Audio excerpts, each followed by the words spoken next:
No capítulo 25 do livro de Gênesis, vemos o cumprimento das promessas e a continuidade da história da fé. Abraão, o pai das nações, e o a Quetura, e novos descendentes. Também testemunhamos o nascimento dos filhos de Isaac, Esaú e Jacó, e a origem de uma rivalidade que marcaria a história do povo de Deus. Aqui começa mais um capítulo da aliança divina, da linhagem, da escolha e do propósito eterno do Senhor. Vamos mergulhar no texto sagrado. Gênesis 25 começa nos dizendo que, depois da morte de Sara, Abraão tomou outra mulher, chamada Quetura. Com ela ele teve mais 6 filhos: Zinra, Joksã, Medã, Midian, Isbaque e Suá. Essa passagem é muito importante, pois mostra como Deus cumpriu sua promessa de fazer de Abraão pai de muitas nações, não apenas através de Isaac, mas também por meio de Ismael e dos filhos de Quetura. O texto continua detalhando a descendência. Joksã, um dos filhos de Quetura, gerou Sabá e Dedã. E os descendentes de Dedã foram os Assurins, os Letuzins e os Leumim. Outro filho, Midian, teve como filhos Efá, Éfer, Enoque, Abida e Eldá. Todos esses nomes representam tribos e povos que se espalharam pela região, cumprindo a promessa de uma vasta descendência para Abraão.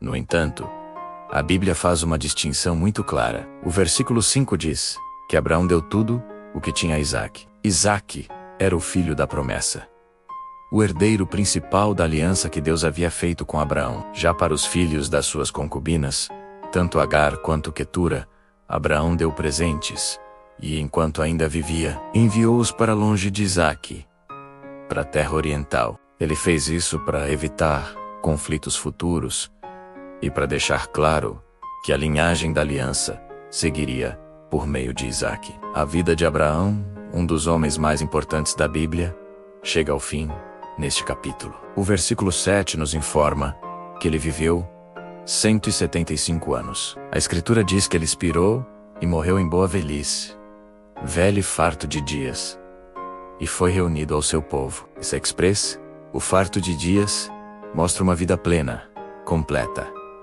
vivida sob a bênção de Deus. A morte não é vista como uma tragédia, mas como a conclusão natural de uma longa jornada de fé. E onde ele foi sepultado, seus filhos, Isaac e Ismael, o enterraram na caverna de Macpela. Sim, Isaac e Ismael, os dois irmãos que tinham uma história de rivalidade, se uniram para honrar o pai. Essa é a mesma caverna que Abraão havia comprado para sepultar sua esposa, Sara. O fato de ambos os filhos estarem presentes mostra um momento de reconciliação e respeito familiar, um belo encerramento para a vida do patriarca. Após a morte de Abraão, a tocha da promessa passa definitivamente para a próxima geração. O versículo 11 é direto. Depois da morte de Abraão, Deus abençoou a Isaac, seu filho. A aliança continua, a bênção não morreu com Abraão. Ela foi transferida para Isaac, que passou a habitar perto de Beer-Lahai-roi, o poço daquele que vive e me vê. Um lugar significativo que nos lembra do encontro de Agar com Deus. O capítulo então faz uma pausa na história de Isaac para detalhar a descendência de Ismael, o primeiro filho de Abraão, nascido de Agar. A Bíblia lista seus 12 filhos, que se tornaram 12 príncipes de suas nações: Nebaiote, Quedar, Adbiel, Mibissa, Misma, Dumá, Massá, Haddad, Temá, Getur, Nafis e Quedemá. Isso cumpre exatamente a promessa que Deus fez a Agar e Abraão, de que Ismael seria pai de 12 príncipes e de uma grande nação. Ismael também teve uma vida longa, morrendo aos 137 anos. A Bíblia diz que ele também foi congregado ao seu povo. Seus descendentes se estabeleceram em uma vasta área, desde Avilá até Sur, perto da fronteira com o Egito. A história de Ismael é um lembrete de que Deus cuida e cumpre suas promessas a todos, mesmo aqueles que não estão na linha principal da aliança messiânica. Agora, a narrativa volta para o foco principal: Isaac. O texto nos lembra que ele tinha 40 anos quando se casou com Rebeca. E aqui encontramos um problema familiar que parece se repetir na história.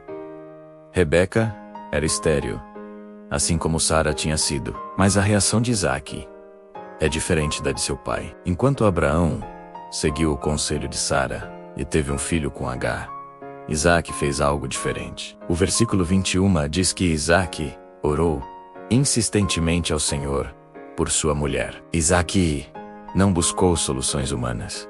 Ele foi direto à fonte do poder. Ele orou, perseverou em oração, e o Senhor ouviu. Rebeca concebeu. Essa é uma lição poderosa sobre fé e dependência de Deus.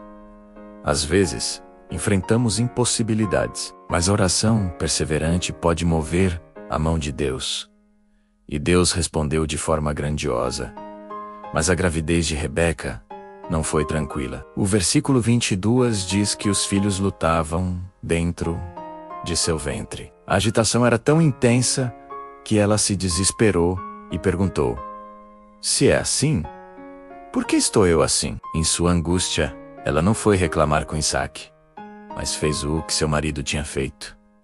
Foi consultar o Senhor. E a resposta de Deus é uma das profecias mais importantes do livro de Gênesis. O Senhor disse a Rebeca: 2 nações há no teu ventre, e 2 povos se dividirão das tuas entranhas. Um povo será mais forte do que o outro povo, e o maior servirá ao menor. Antes mesmo de nascerem, Deus já revelava o destino de seus filhos e das nações que viriam deles. Já havia um conflito e uma escolha divina em ação. A profecia de que o maior servirá ao menor subverte a lógica humana e mostra que os caminhos de Deus são diferentes dos nossos. Quando chegou o tempo do parto, a profecia começou a se cumprir. Havia de fato gêmeos no ventre de Rebeca. O primeiro a nascer era ruivo e todo peludo, como se estivesse coberto por uma veste de pelos. Por causa dessa aparência, deram-lhe o nome de Esaú, que se relaciona com a palavra hebraica para peludo. Logo em seguida, nasceu seu irmão, e de uma maneira muito simbólica, sua mão estava agarrada ao calcanhar de Esaú. Por isso, ele foi chamado de Jacó, que significa aquele que segura o calcanhar, ou, por extensão, suplantador, enganador. O próprio nascimento deles já prenunciava a rivalidade e a luta que teriam ao longo da vida. Isaque tinha 60 anos quando eles nasceram, o que significa que ele e Rebeca oraram e esperaram por 20 anos até o nascimento de seus filhos. Os meninos cresceram e desenvolveram personalidades e habilidades completamente diferentes. Esaú se tornou um caçador habilidoso, um homem do campo, aventureiro e impulsivo. Jacó, por outro lado, era um homem tranquilo, que preferia ficar em casa, habitando em tendas. Era mais caseiro e introspectivo e calculista. Essa diferença de personalidades também gerou uma divisão na preferência dos pais. O texto diz que Isaque amava Esaú porque gostava de comer da sua caça. Já Rebeca amava Jacó. Essa preferência parental, infelizmente, plantou sementes de discórdia e favoritismo dentro da família, o que teria consequências graves no futuro. A tensão entre os irmãos chega a um ponto crítico em uma cena famosa. Um dia, Esaú voltou do campo, exausto e faminto. Jacó tinha preparado um guisado de lentilhas, que parecia delicioso. Cansado, Esaú disse a Jacó: deixe-me comer desse guisado vermelho, porque estou exausto. Ele estava tão focado na sua necessidade imediata, que nem se importou em chamar a comida pelo nome, apenas esse vermelho. É por isso que ele também passou a ser chamado de Edom, que significa vermelho. Jacó, o suplantador, viu ali uma oportunidade. Ele não deu o guisado de graça. Em vez disso, disse: vende-me hoje a tua primogenitura. A primogenitura era um direito extremamente valioso. O filho mais velho recebia uma porção dupla da herança do pai e se tornava o líder espiritual da família. Era a bênção da aliança. A resposta de Esaú revela seu caráter. Ele disse: eis que estou a ponto de morrer. Para que me servirá a primogenitura? Ele estava exagerando, movido pelo cansaço e pela fome. Ele trocou um direito eterno e sagrado por uma satisfação momentânea. Ele desprezou o que era valioso e focou apenas no seu desejo imediato. Jacó insistiu: "Jura-me hoje." E Esaú jurou. Ele vendeu seu direito de primogenitura a Jacó. Em troca, Jacó lhe deu pão e o guisado de lentilhas. O texto termina a cena de forma fria e direta.